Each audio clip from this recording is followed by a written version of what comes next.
안녕하세요. 김기림입니다.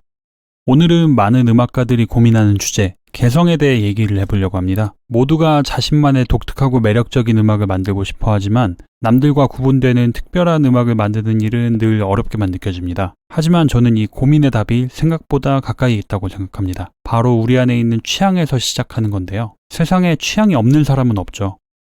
누군가는 락 음악을, 누군가는 재즈를 좋아하듯이 음악적 취향은 모두 다릅니다. 비슷한 취향은 있을지언정 나와 완벽하게 똑같은 100%의 취향을 가진 사람은 이 세상에 단 한 명도 없습니다.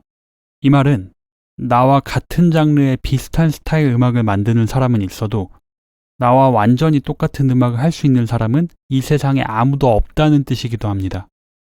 이 세상에는 오직 나만이 할 수 있는 나만의 유일한 음악적 영역이 존재한다고 생각합니다. 그리고 바로 이 나만의 유일한 취향이 나만의 음악적 색깔을 찾아가는 첫 번째 열쇠가 됩니다. 여러분은 어떤 음악에 끌리고 어떤 정서에 감동을 받으시나요? 왜 내가 이 곡에 끌리는지, 왜 이 음악을 들을 때 유독 마음이 움직이는지, 혹시 평소에 이런 생각들을 많이 하시나요? 생각보다 우리는 스스로의 취향에 대해 자세히 알지 못합니다. 내가 뭘 좋아하는지 표면적으로는 알아도 왜 좋아하는지 그 이유에 대해서는 잘 모를 때가 많죠. 그 답은 결국에는 여러분의 경험과 감성이 만들어낸 결과입니다. 결국 개성을 찾는다는 건 거창한 무언가를 만들어내는 일이 아닙니다. 이미 우리 안에 존재하는 나만의 취향과 감성을 발견하고 그저 나라는 사람에 대해 제대로 알아가는 과정이라고 할 수 있습니다.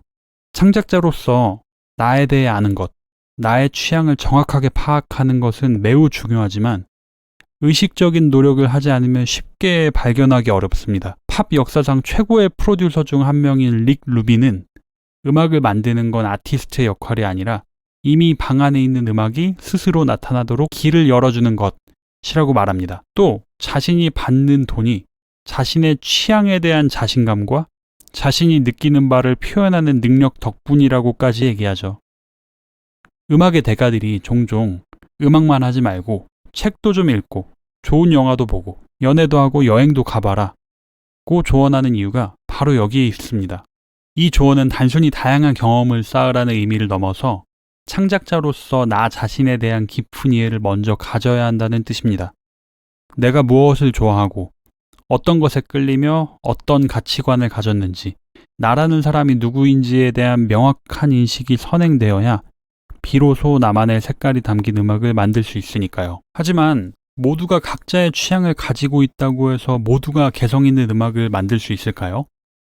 현실은 그렇지 않죠. 독특하고 특이하기만 할 뿐 듣는 이에게 설득력과 매력을 주지 못하는 음악도 너무너무 많습니다. 우리가 흔히 말하는 취향은 단순히 개인의 호불호와 같습니다. 하지만 어떤 음악에 개성이 있거나 색깔이 있다고 평가하는 건 그 음악이 단순히 독특한 것을 넘어서 설득력과 매력을 가졌다는 의미입니다.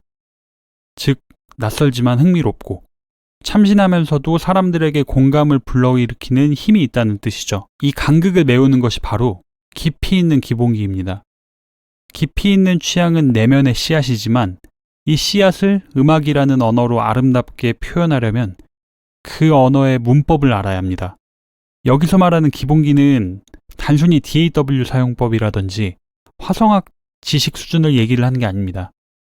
장르의 문법과 맥락을 완벽하게 이해하고 기술과 숙련도의 한계를 넘어서 나의 창작 의도를 자유자재로 구현하는 능력을 의미합니다. 예를 들어 신스팝 음악을 만들고 싶다면 단순히 신디사이저 소리를 사용하는 것에 그치지 않아야 합니다. 이 장르가 70년대 후반 아날로그 신디사이저의 등장과 함께 어떻게 탄생하고 발전했는지 그 역사를 먼저 이해해야 합니다.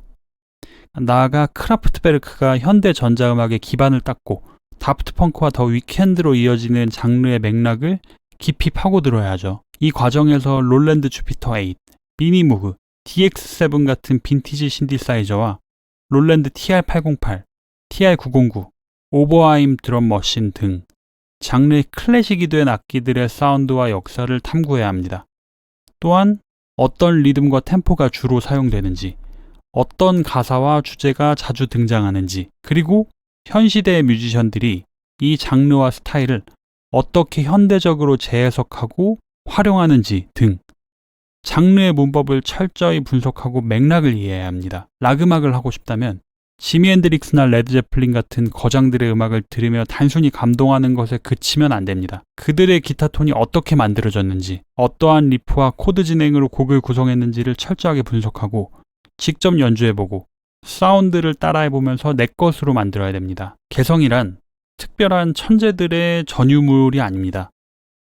과거의 유산이라는 맥락 속에서 한 발 더 나아가는 겁니다. 거장들이 장르의 유산을 어떻게 재해석하고 어떤 새로운 시도로 자신만의 길을 개척했는지 철저하게 분석하면서 내 것으로 만들어야 됩니다. 단순히 음악뿐만 아니라 그 음악이 탄생하게 된 흐름과 맥락, 어떤 생각으로 거장들이 음악을 만들었는지까지 깊이 파고드는 것이 중요합니다. 그러면은 저 같은 보통의 재능을 가진 사람들도, 그리고 여러분들도 천재들을 이길 수는 없을지언정 비벼볼 수는 있을 거라고 생각합니다. 이런 과정이 충분히 쌓이면 여러분의 깊이 있는 취향은 단순한 선호에 머물지 않을 겁니다. 억지로 만들어내지 않아도 여러분의 음악적 경험과 내면이 자연스럽게 배어나와서 언젠가는 누구도 흉내낼 수 없는 나만의 색깔을 가진 뮤지션이 될 수 있을 거라고 믿습니다. 오늘은 여기까지입니다. 감사합니다.